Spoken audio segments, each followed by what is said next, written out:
Welcome to the Commentary Magazine Daily Podcast. Today is Friday, November 7th, 2025. I am John Podhoretz, the editor of Commentary Magazine. I want to commend my colleagues Abe Greenwald, Christine Rosen, and our friend Eli Lake for one of the most hilarious commentary podcasts yesterday, in which I was not present, in which you Gen Xers ran amok with all of your cultural reference points to really bad 90s music that you should all be ashamed. Abe, I'm going to excuse you because you said you didn't like it, that they're making reference to like Counting Crows and Alanis Morissette and garbage from the 1990s that no one should actually cite if you want to have any standing as a person of taste and discernment. But it was absolutely hilarious, a great podcast. I was thrilled to listen to it and to enjoy it. And that means you, executive editor, go, hi, Abe. Hi, John. Senior editor Seth Mandel. Hi, Seth. Hi, John. And not a Gen X. Maybe, are you a Gen Xer, Eliana? You're not. I'm an older millennial. You're an older millennial. Okay, so Washington Free Beacon editor and older millennial, Eliana Johnson, whereas I am a baby boomer. So I'm a baby boomer. Seth and Eliana are older millennials. Abe is a Gen Xer. And we are all under assault from anti-Semites. And I just want to say that as these 5 days or 7 days or 8 days since the kind of explosion of Tucker, Nick Fuentes, and Kevin Roberts have gone apace, I just want to surface one little thing.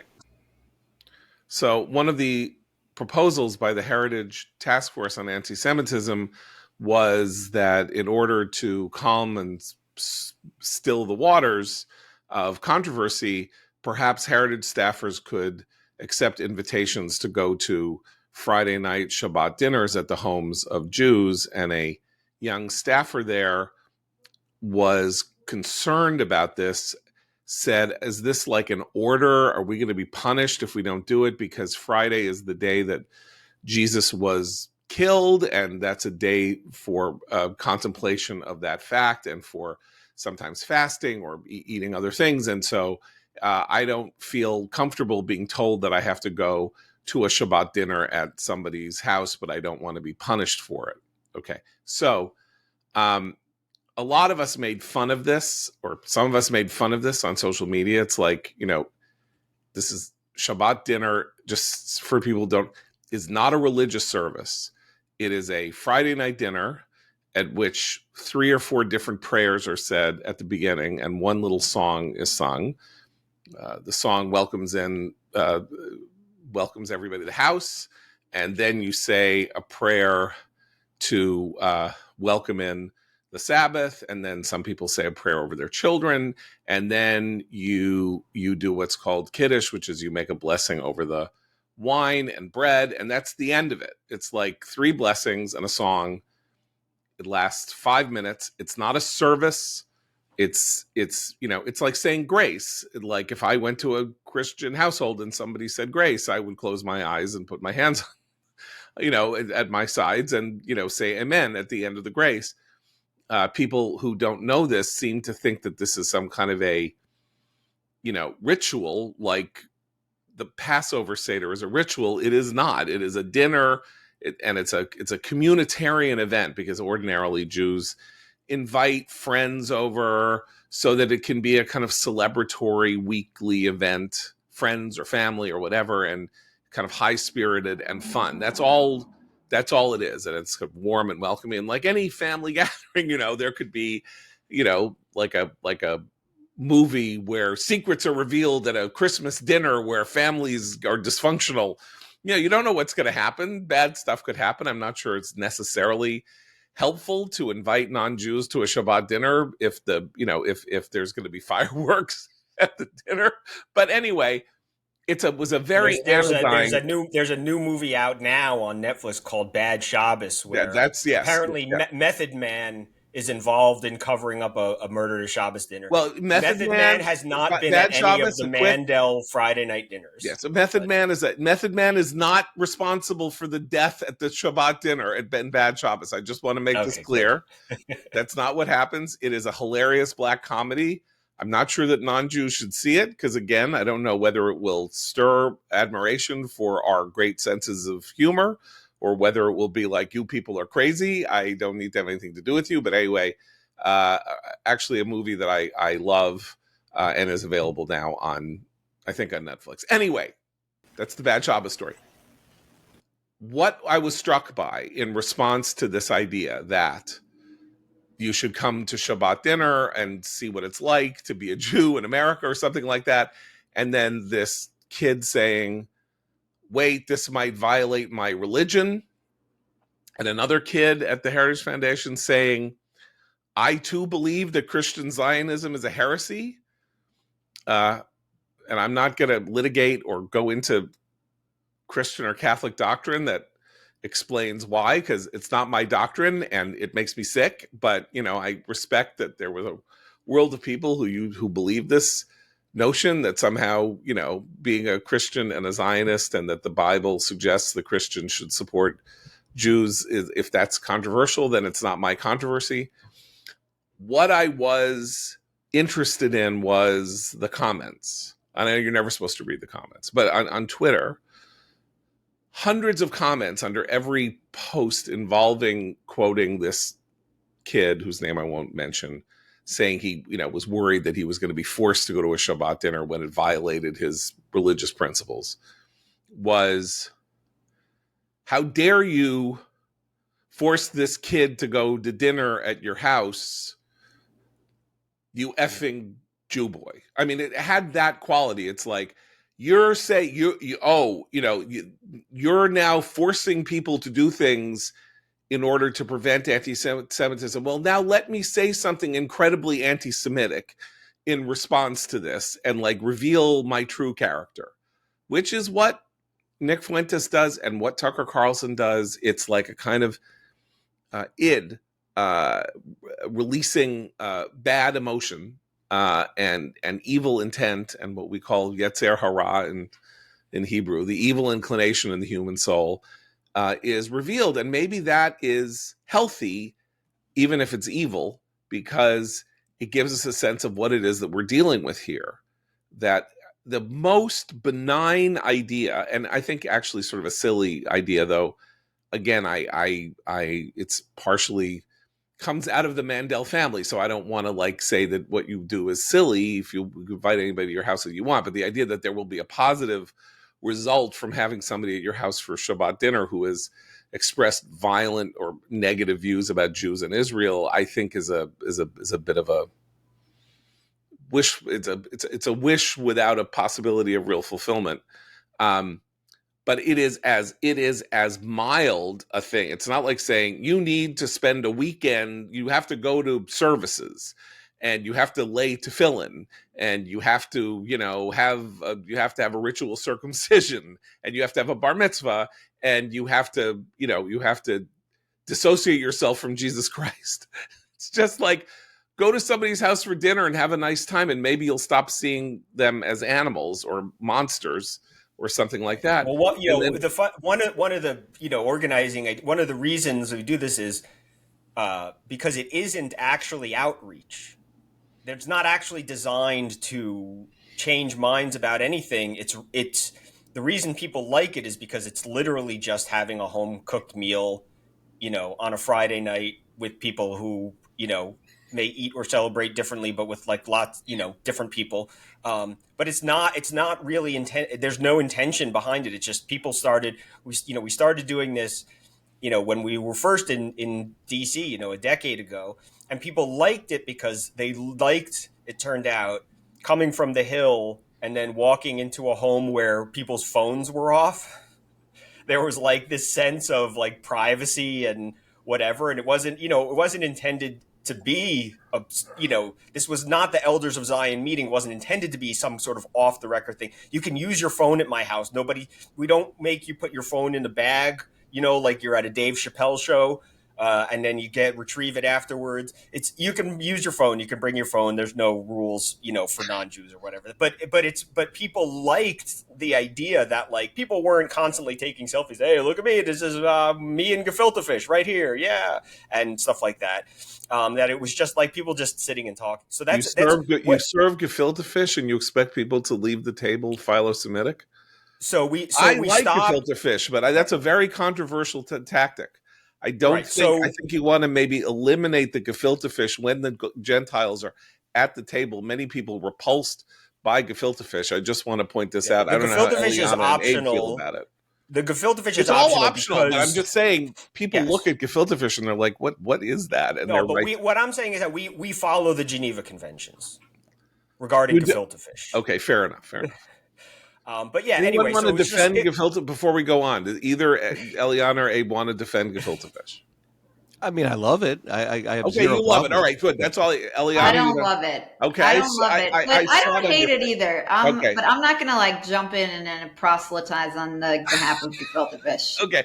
I like gefilte fish. I'm saying if there were a food that I was going to put before Gentiles, say this is the food of our people, it would not be gefilte fish. That would like be putting tongue. No. Jabotinsky himself once told David Ben Gurion in a letter that his word that he cared about the existence of a Jewish state so much more than whatever model of governance that state took, that he would even support its founding if they made him eat gefilte fish every day. So it was even There you Jabotinsky, of go. all Even people, yes, used yeah, it as his example of what was the worst yeah, possible, what was the yes. nightmare Okay, scenario for a so Jewish state that right. Jabotinsky would have to eat gefilte Okay, fish. so there we go. So the worst thing that could really happen at your Shabbat table would be somebody who is introduced to gefilte fish without any idea what has been put in front of them, taking a bite, and then like having to run off to the bathroom to spit it out into the toilet because it's so disgusting. Even though I like it, but I know many people don't. So that's all it is. So it's an invitation, accept an. You know what? Here's one thing you could do if you want to understand what life is like. Go to somebody's house for dinner, and then a bunch of people say, "Are you ordering me to go to a Jew's house for dinner?" Which A is like, okay, like that's a weird way to put it. And Victoria Coates, who was the head of the task force, said, "I really resent that you put it this way. No one's making you go to anybody's house for dinner, and like it's just a nice idea." And then the thousands of comments of people saying, "You evil monsters, forcing people to your Shabbat table, where I assume they believe the blood of Christian children has been baked into the challah," or something. So why do I bring this up in this way? Because the point here is that it's very hard to tell if the people who express this sentiment make up 0.1% of the right, or whether they make up 10% of the right. There's no way of knowing. There's no way of telling. All we can really tell is that for the 1% of the right that has this view, if it's 1%, this is, and you'll excuse me for saying so, it's like Christmas every day now. They are able to say whatever they want to say and frame it in a tone of moral outrage. That Jews are trying to oppress Christians by inviting them to dinner. Jews are oppressors for inviting non-Jews to dinner. One other thing. Are you done, John? Yes, I'm. Okay. I didn't want to No, like I'm not far done. be it for me. Wait, I got another 20 minutes. And, Okay. I really have a solid 25 on this. But go ahead. Far be it for me to interrupt your, monologue on the Shabbat dinner outrage. I mean, I've been struggling with this, having, posted this video. Although this actually was, the audio of this was out there before we posted this video, and some of the people in it had been identified. And this, kid is like a little too generous, but I would say young adult. This Late 20s, right? person in his 20s, yes. Yeah. His picture was out there with like people having identified this is the person, and here's his photograph, and here's what he said. So I sit on the board of a foundation, and we administer a fellowship, and through applications that come in through young people, we see a lot of like the intellectual fads that like come through on the right. And I do think there's a risk of over interpreting. Like, this is a young adult who said something, and I do think, like, perhaps genuinely misinterpreted. Like, thought this is a requirement, didn't want to go. Like, he's a stupid kid. Like, people are allowed to be stupid kids. And I'm not like freaking out about this. Like, people are allowed to have bad judgment. It's unfortunate. But 10 years ago, like when I was covering the Republican Party in 2014, like Rand Paul and libertarianism were a big fad on the right.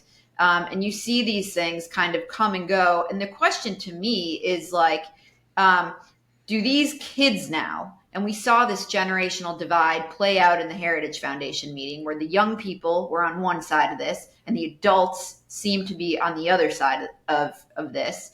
Are they going to grow out of it? Like, are they going to grow up and become smarter and wiser and exhibit better judgment? I don't know the answer to that question, but I do know that, like, in reviewing applications for this fellowship program, like, we see obvious intellectual trends among young people, and they change over time. In particular, like, we ask kids to list who are 3 people you admire in public life, and like, there are trends in those, and they change, and it's obvious. So the question to me is like, do these kids grow up and grow out of this? It's a very good question, and one that we have found ourselves for a long time asking about the left, right? And now we're having a very similar conversation on the right, which is the argument on the left, especially as the tent protests were starting after October 7th, was college kids are stupid. They have stupid ideas. Everybody flirts with Marxism and blah, blah, blah. Zoroastrianism, I don't know, whatever, in college. And then they grow out of it. And the conversation from people on our side were, well, I don't think that they grow out of it in the numbers that you would like, because, the Weather Underground members are their teachers, are their professors. Like, obviously there's a pipeline where the radicalism can advance you, into public life on the left. And so now the question we're dealing with is there a pipeline that can advance you from that radicalism into public life on the right, where you then transmit that radicalism presumably to another generation? Right. And that I is have a yeah. Go ahead, I have sorry. a proposal that's reductionist and scary. So you had such a fun time yesterday, and then I came Yeah. back and now ruined your mood. The young right anti-Semitism. We've been watching the right imitate the woke left in so many ways, right? The young right anti-Semitism is that right-wing generation's trans. That it's their crazy runaway idea that gives them meaning. I would hope that was the case. I mean, first of all, I because I believe that trans is a mental illness, that the support for trans is a mental illness, and the support for trans is a kind of normalizing of mental illness in this way, and that we're getting out of it, and a contagion. Yeah. And that it's an illness, so it has a contagious aspect to it, and that contagion is losing its power and is going away over time. Problem with likening it to anti-Semitism is that anti-Semitism is older than everything. Sure. It's older than America. It's older than right. It's older than left. It's older than Western. It's older than than the Enlightenment. It's the oldest thing that is ongoing in our lives in some fundamental sense. So hoping that it will go away is a fool's errand, because it will never go away. The question is, what purchase does it have in a country that 15 years ago it was very much a very minor aspect of ordinary ongoing American life. I mean, it really was. I mean, I just don't think you can say otherwise. Now, you can say that there were portents and signs that it was going to be a lot more trouble, and people refused to pay attention to them. But one of the reasons that they refused to pay attention to them is that they didn't have any purchase at that moment. They didn't feel threatened. They didn't feel as though anti-Semitism was on the march, and therefore they had no reason to mobilize against it or to attack it or even to have a conversation about it. And now we have it on both sides this week, right? We have Mondani winning the mayoralty, and we have this fight at Heritage over what should have been the easiest gimme of all time, which is that Heritage has a relationship with Tucker Carlson. Tucker Carlson decides to basically be a PR agent for an out-and-out Nazi, and Heritage should say, all right, we're done with you, Tucker Carlson. Then we have to hear all these weird excuses, right? Like, well, they have a paid partnership with Heritage, so they have a non-disparagement agreement between Tucker and Heritage. This is insane, and I want to see that non-disparagement agreement because Heritage was paying Tucker money, right? The contract is, we're going to give you ads for $75,000 a pop on your show, which I am told by people who have shows of similar authority and power and numbers is about 3 times what an ad should cost. So Heritage was paying a premium to Tucker. Why? I don't know. I don't understand it. It's not my business. They could pay whatever they wanted. But the non-disparagement agreement should have gone the other way. It's that Tucker couldn't disparage Heritage. Heritage has if it's fronting the Benjamins, it's the one that needs protections from Tucker trashing them in case they decide they don't want him to advertise anymore. It's not a mutual non-disparagement thing. Heritage doesn't owe Tucker the right to not disparage him. So I don't believe the truth of this. I'm not going to call Kevin Roberts a liar, but I guess I'm implicitly calling him a liar in the sense that maybe he agreed to it, in which case he is the biggest sap and patsy who has ever lived. Like, you don't sign an NDA and non-disparage with somebody that you're paying money to. Well, John, we don't even know. We should be clear. We don't even know for sure that this non-disparagement agreement. But that was leaked favorably. That detail was leaked by someone as a cover for Roberts to say. No. Okay. No. That was put out by somebody who is at odds with them and is trying to get to the bottom of what's going on here. Okay, I'm sorry. Yeah. So I think we should just be clear. This is speculation right now, and people are trying to run this down, and we'll report back to people once we have it nailed down. Okay. So I want to add something to what Abe was saying though before, because I read something late last night that was like super. Excuse me.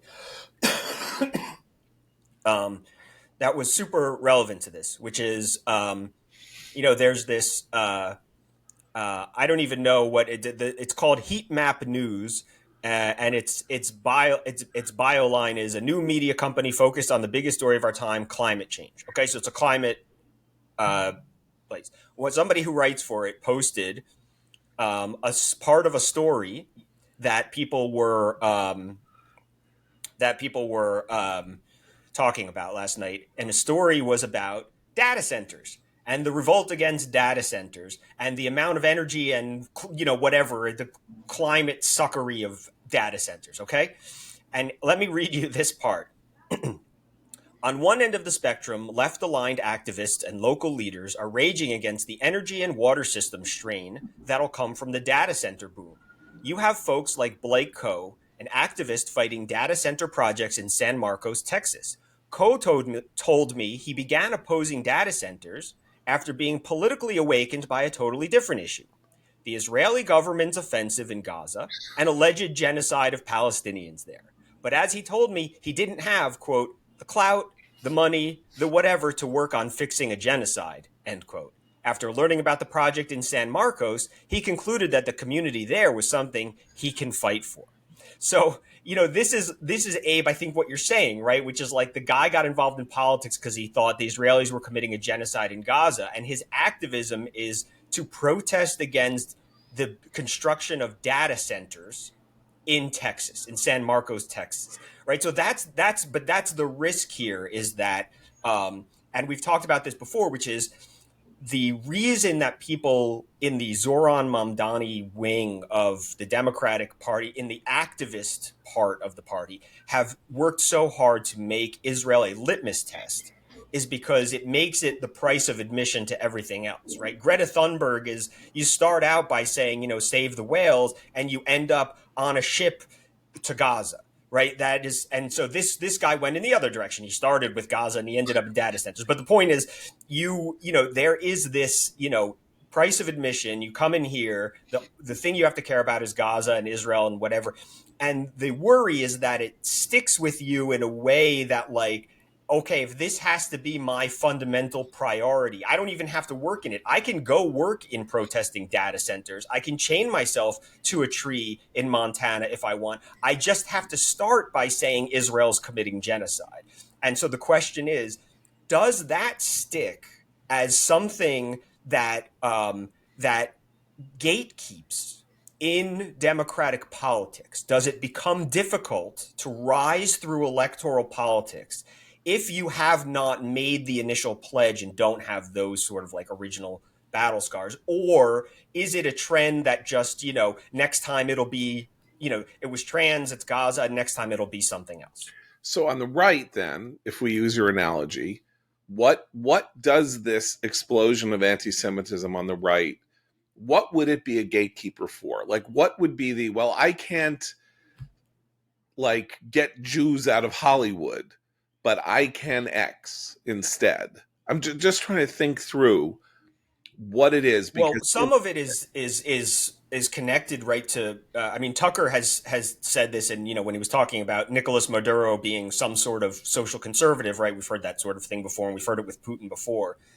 I think there's been this Buchananite effort to tie in the Jews with a kind of social cosmopolitan liberal cosmopolitanism that has no moral. And then it was like, oh, Ukraine is woke because of its Jewish I think there's a pathway toward that sort of social conservative those sorts of hot topics. I don't know. So you become an activist on behalf of Maduro because the Jews are doing bad things and he's a social conservative.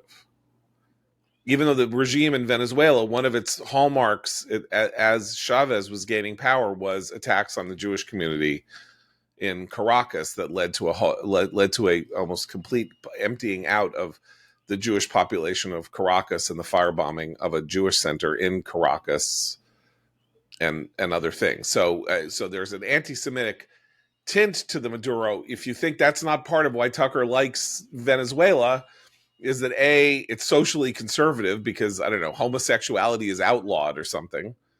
I can't remember what he said, but it's also, and you know what? It's also, it hates Jews.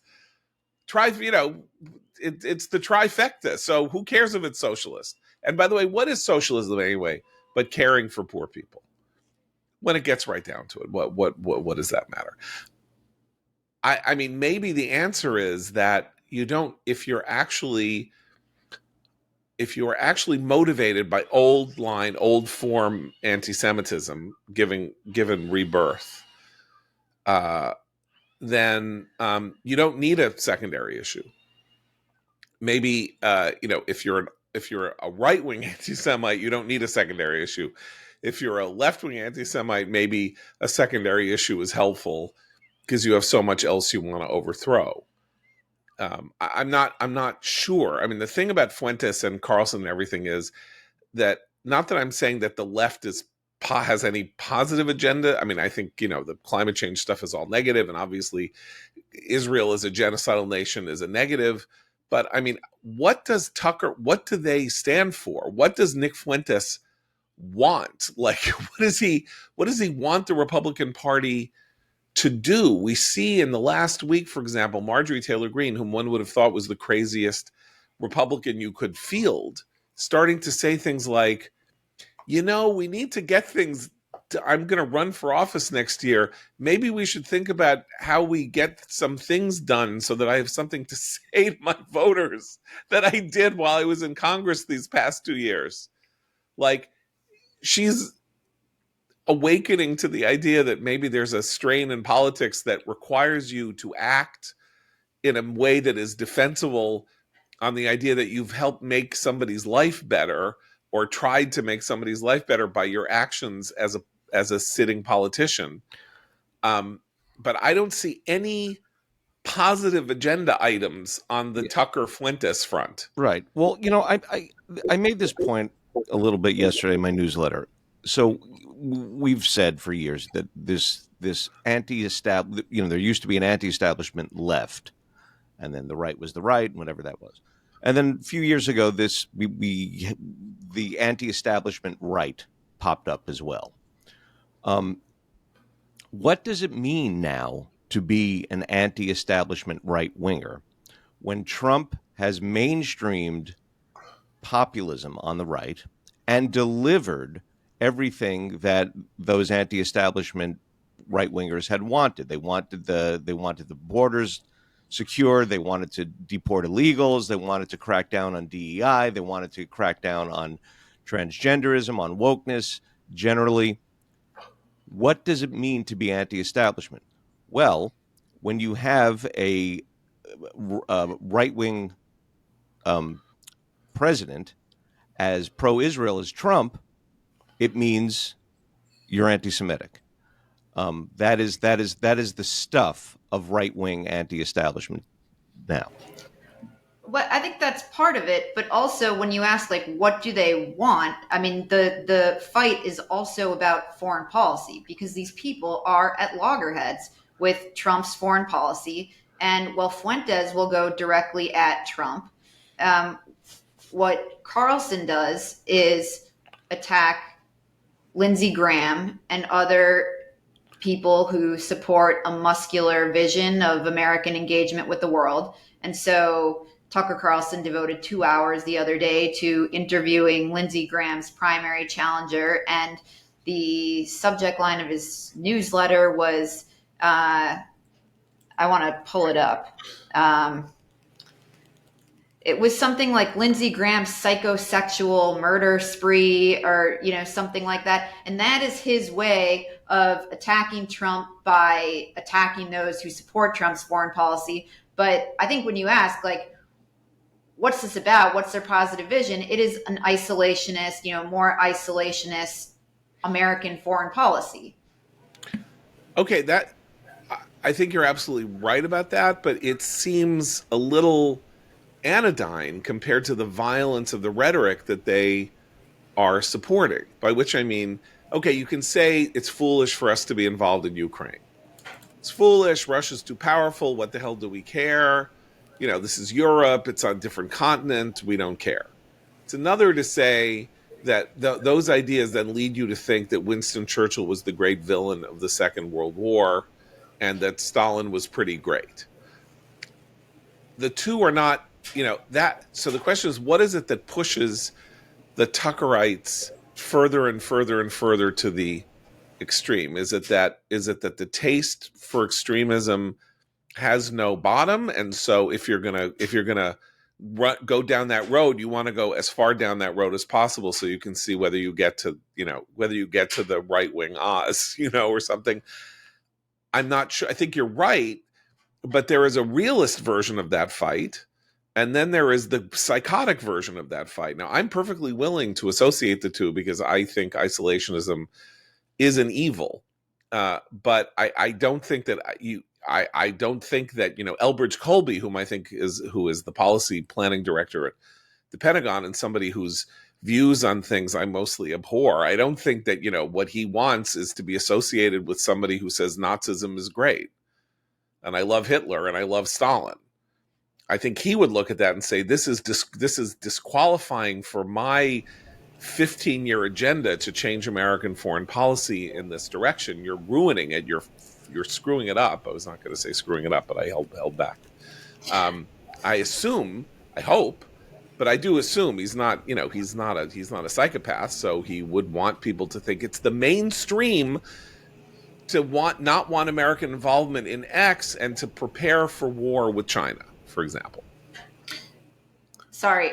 So the Tucker newsletter was Lindsey Graham, American Monster, and the Tucker podcast was It's Time to Decide, America First or Lindsey Graham's Psychosexual Death Cult. Just so make sure that we're accurate here. Yes, that's a tough choice. Very, very, yes.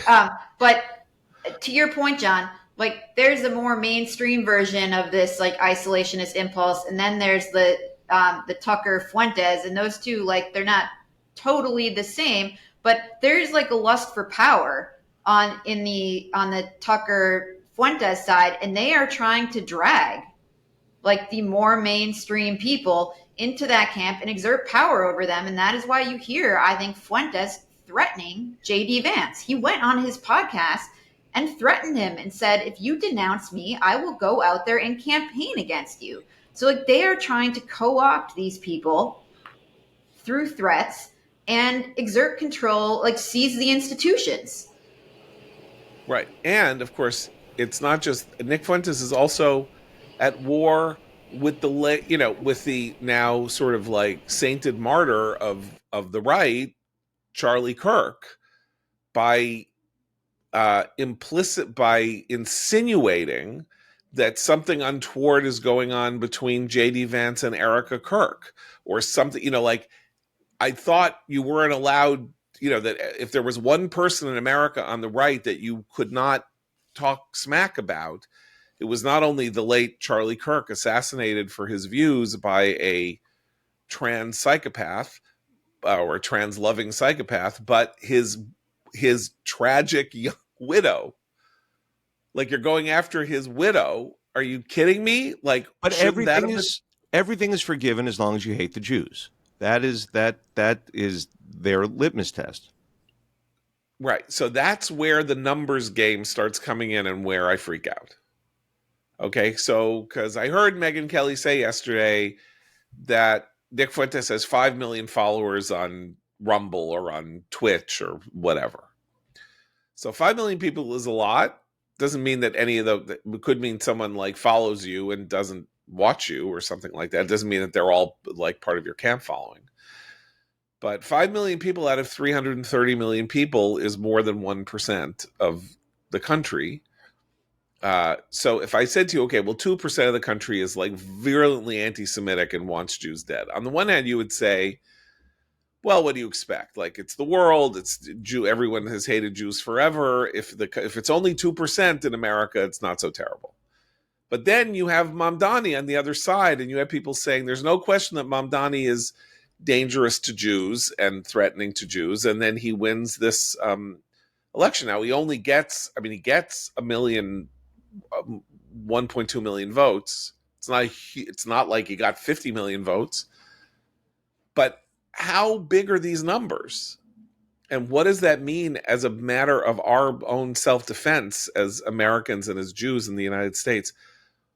What does it tell us about what we have to do from here on in? Is this a persuasion game, or is it like an all-out war where we have to use whatever tools are at our disposal to go at these people, rather than just, I'm sorry again, not to, but like invite them over to Shabbat, because it's well beyond the possibility that my neighbor is Jewish, therefore what, Jews aren't so bad. It's the Harry Truman mythos story, right? Which is Harry Truman wasn't going to recognize Israel, but then his former haberdashery partner came to the White House and said, Harry, please, for my people. And he's like, okay, Eddie, I'll recognize Israel. Now, that's, of course, not the real story of the recognition of the state of Israel by the United States. But it's a comforting fantasy that you see. As long as you know a Jew, you meet a Jew. But it is also a recognition of an important part of the success of American Jews, which is raincoats. Can I just jump in on this quick? Yeah. I think it's an important question. Like, how big is the audience, and should we try to argue with them, persuade them? Because this is an argument that's out there. Like, the audience is just too big. We can't let them go. And I think it's important to address it. And I'm interested to hear what you guys have to say. Look, Nick Fuentes urged his listeners to vote for Kamala Harris. He said Trump would not be strong enough on the border. And J.D. Vance, when he said J.D. Vance was a fat, gay, race traitor married to a Jeet, that was before the election. And it was part of a monologue urging people, to support the other party. Donald Trump won 7 swing states without these people. Okay. He says women want to be raped. Just yesterday, you're listening to him say women need to be quieter. So I guess we wouldn't get along. Wouldn't get along with a lot. No wonder he doesn't like Jewish women, because we talk too much. But, women just need to be quiet. Minorities need to behave, et cetera, et cetera. He's entertaining. Okay. Like, he's entertaining to listen to. And Tucker's right. Like, he's quite talented. But the people who believe these things, women want to be raped, JD's wife is brown and that's bad. Like, these are not people who want to engage in intellectual debate that you can persuade out of these views through, a panel at the Heritage Foundation or at the American Enterprise Institute. They might change their minds, but it's not going to be because, we canvassed and door knocked and somebody convinced them otherwise. Maybe something will happen to them and they'll change their minds. But these are not people who want to debate. These are people who want to hurl personal, ethnic insults and tear people down and seize control of institutions. And Trump did quite well without them. And the next presidential candidate for the Republican Party that wins will win without these people. And if anything, adding these people to the party will drive more people out. You cannot get to 47% with the Groypers in the party.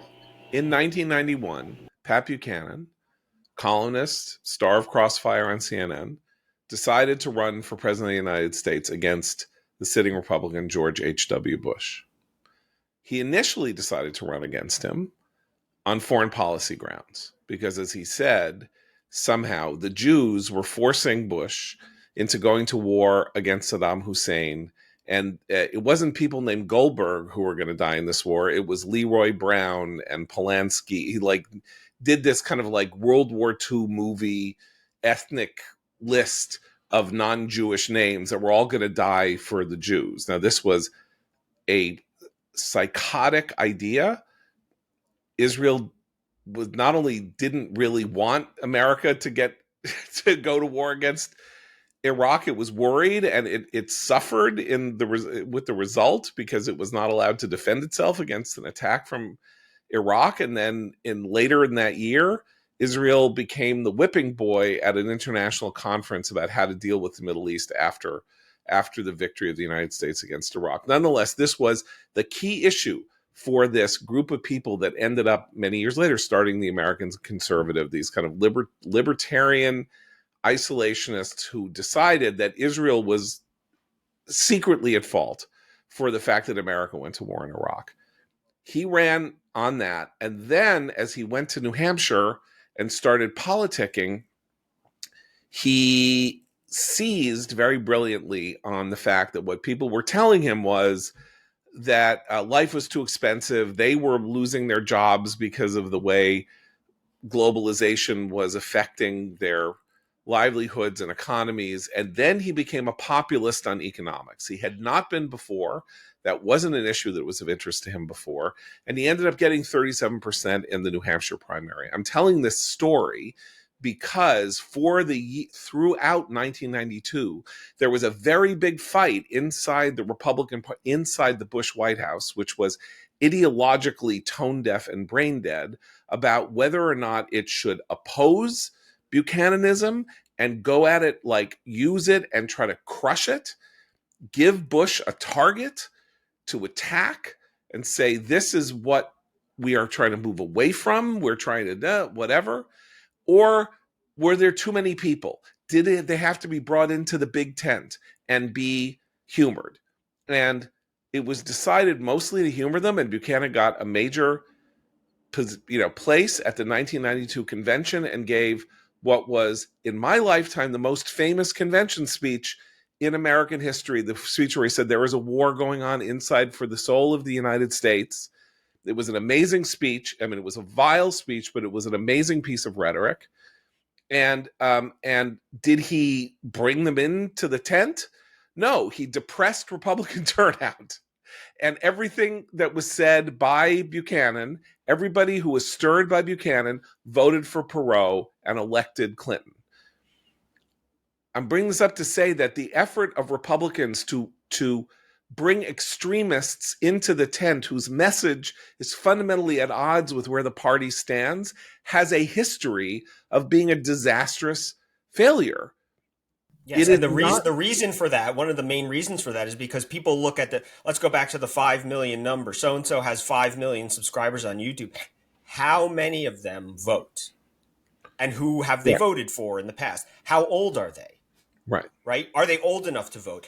There is a transference problem where people see numbers and say that those are voters. We can't exile 5 million voters if they want to vote for us, but that number of viewers is plumped up by all sorts of things. There's the algorithms, there's bots, there's this and that, plus the people themselves who are real and watching this not necessarily of age to vote. They're not necessarily voters, even if they are. You have to do a lot of sifting that is very hard to do, but it's amplifying the Buchanan effect that you're talking about, because the Buchanan effect at least was, if people come out to a political speech by a candidate for president, you could at least say there's a vote to be had here. And what's happening now on the right is even worse, because they aren't people who are coming out to hear the Lincoln Douglas debates. They're people watching Nick Fuentes, or maybe watching Nick Fuentes. Maybe they're a robot watching Nick Fuentes online. But the point that I'm trying to make is that we don't know, because you can't go back in time. But if Bush had said, Buchanan is a live target for me, I have an opportunity here to define myself when people don't really are like, who the hell are you as president? I don't know what you stand for. To use him as the target. Not only are the Democrats bad, but there is this force that I am going to prevent from, joining up with them to ruin the country. He didn't do it. They didn't have the vision. They had no vision, as Clinton famously said, right? Said he mocks it. He said Bush mocks this as the vision thing. Because Bush said, oh, yeah, you're always talking to me about the vision thing. We don't know how that would go. But there is this fact about the Mamdani vote in New York and in the Democratic Party that is unresolved. So Mamdani is the proof that people who don't vote might turn out to vote in wild numbers, right? Huge turnout among people who've never voted before, and for basically people under the age of 30 and all of that. But we don't know is, now that you know that they're there and they're voting, what use can you make of them as a negative? This is what Elise Stefanik is going to test when she runs for governor this year, which is, I'm going to assume that all those people are going to turn out to vote for Mamdani. I am then going to warn people in New York that those people who elected that guy, they're the ones you have to stop. It's not just Mamdani you have to stop. There is this coterie of young radicals who want to take over America. You have to help me stop them. That's also politics. That is part of politics. And, people, it's not the way that ordinary politicians like to play the game. But, what if Hubert Humphrey had come out foursquare against the protesters in 1968? What if he had said, you're all monsters and I hope you all get thrown in jail. This is not the way to behave. Or something like that. We don't know what we don't know. We don't know what a counter history would have had. But we know that not doing it made them lose.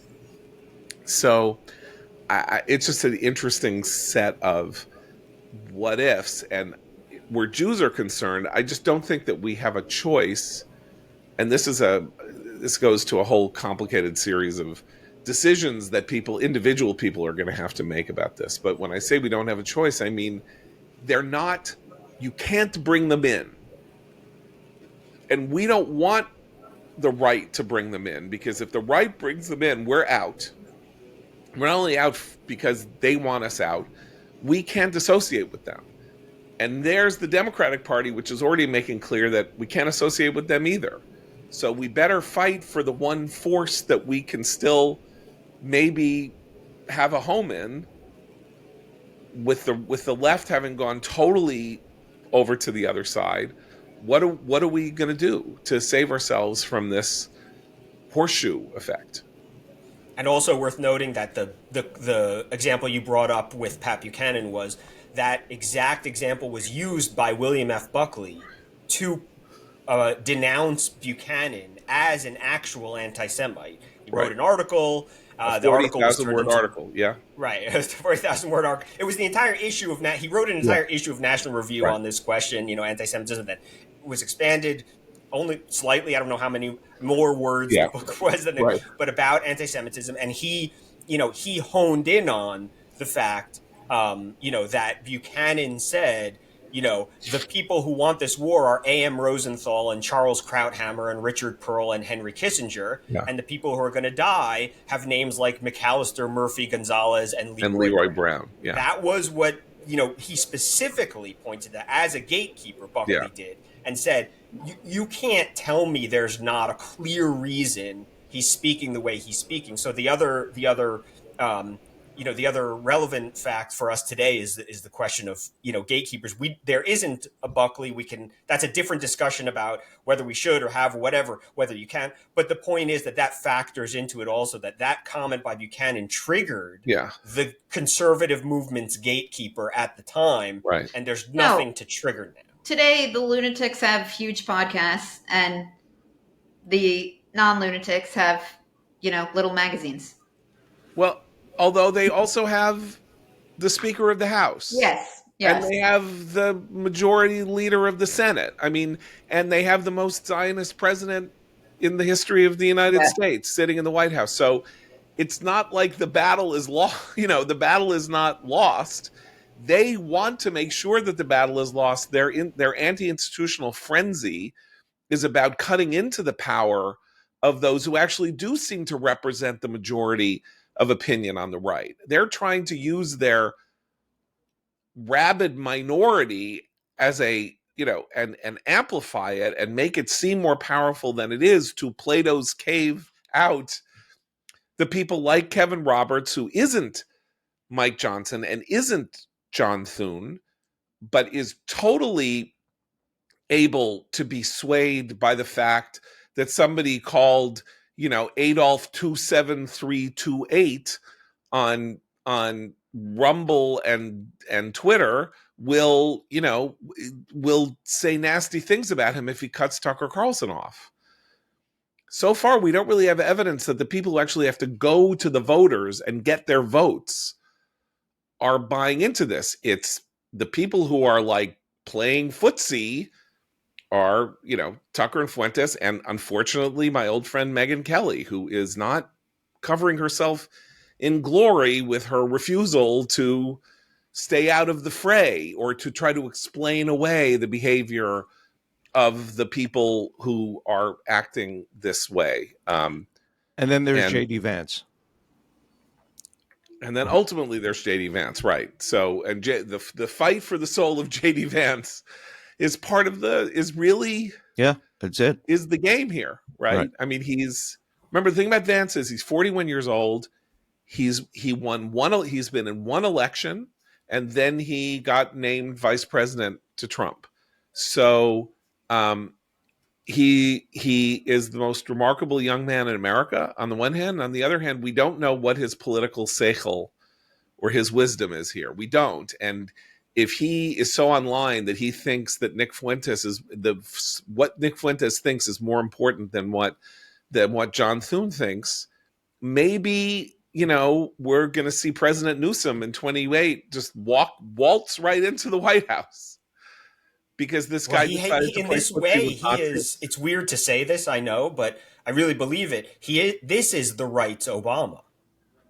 Obama, when he was in the state legislature in Illinois, very famously prevaricated on things and wouldn't come down clearly on one side or the other of all sorts of things, and wanted there to be no real paper trail of a record of what he actually believed politically and policy-wise although he Except on had the Iraq. Iraq War speech. Except on Iraq, right. So J.D. Vance has this. We don't know how he feels about the radicals. We don't know exactly where he comes down on this or that because he speaks in generalities and he's Right. talented at doing so. But he has the one thing, which is he doesn't want war. So this is, he's the closest thing really that the right has had to Obama. And the question is Yeah. whether the right wants to interrogate that and Yeah. find out what he knows, or whether the right sees that there's an advantage in having your own Obama who rode to 2 plus 50% victories. He doesn't like war.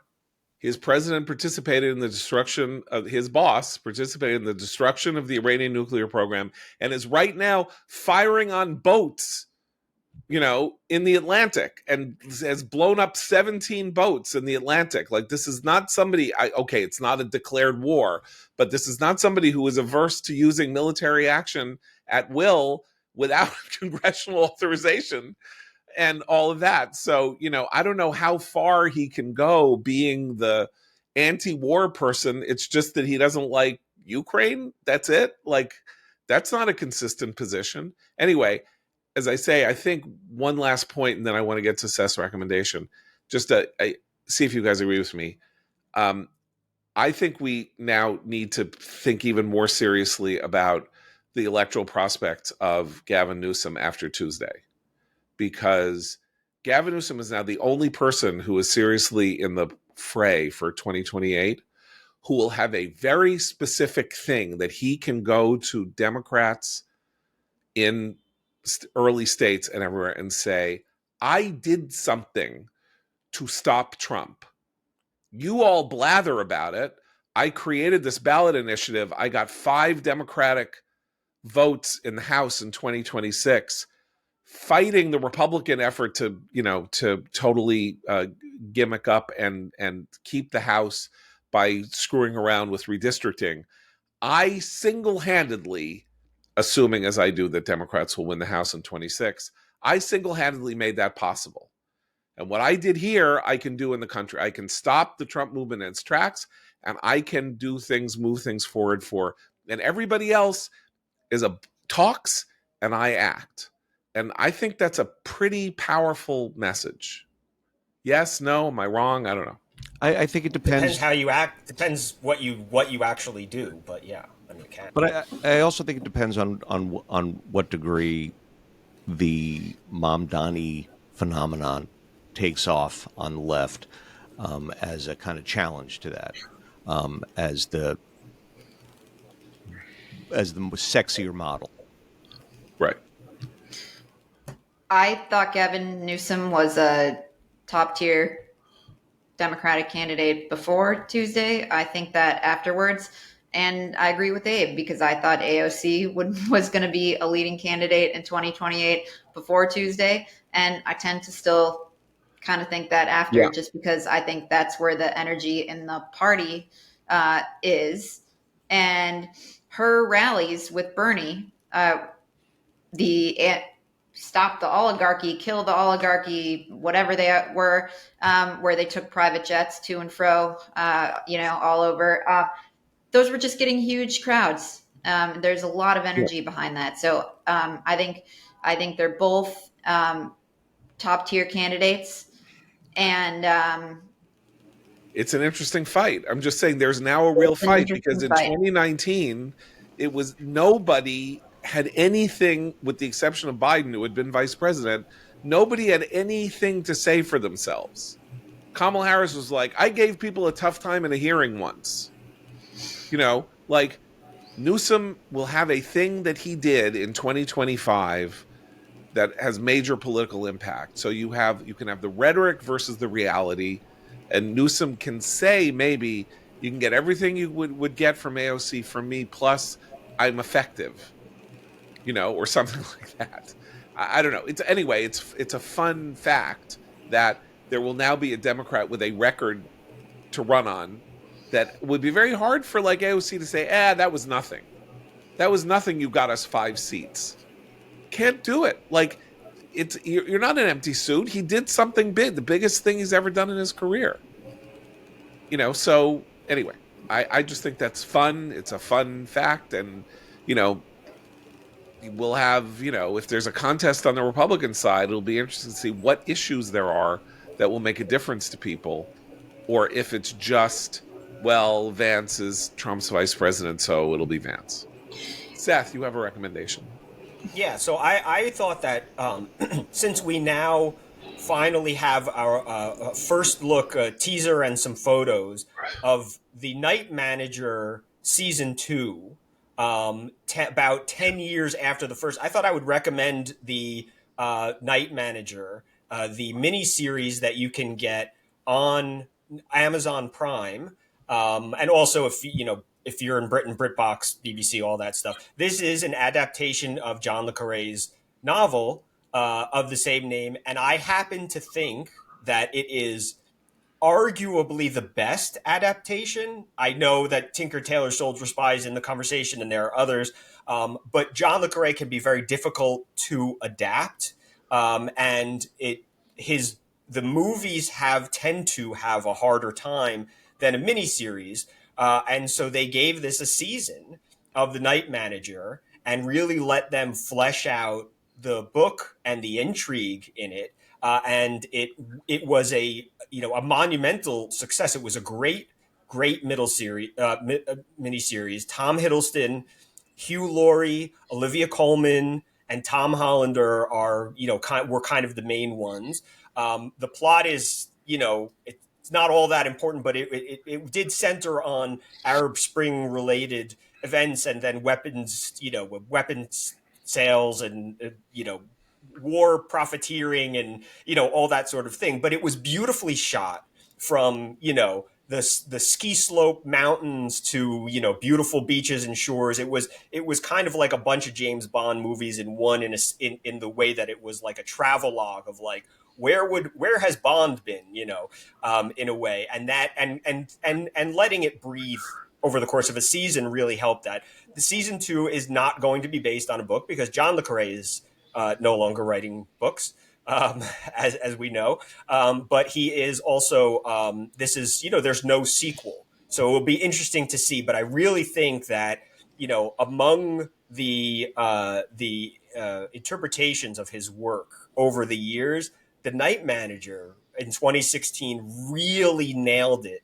And it was very well watched and very well received, well enough that they are taking on 10 years later, there's still this demand to do a second season, which doesn't even have a book to be based on. So I want to recommend people go back. It really is good. It really is worth it. And you are about to get the second season of it, so you might as well. That's Netflix? So Amazon Prime. Oh, Amazon in America, Prime. In America, Amazon Prime has The Night Manager. Okay. So there we have it. I'm very anxious about recommending anything relating to John le Carre, because he was an actual anti-Semite, but so was Trollope, and he's my favorite writer. And the 19th century, there were plenty of anti-Semitic writers that I can't help but support. So I guess we can let John le Carre have this one, but just know that in Olam Haba, he's answering for his spiritual crimes against our people. Thank you for watch the Free Beacon this afternoon for huge scoopdom. I'm not going to say what, but a huge scoop coming on Eliana's Free Beacon site. Thanks, Eliana. Thanks, Seth. Thanks, Abe. And I'm John Podhoretz. Keep the candle burning.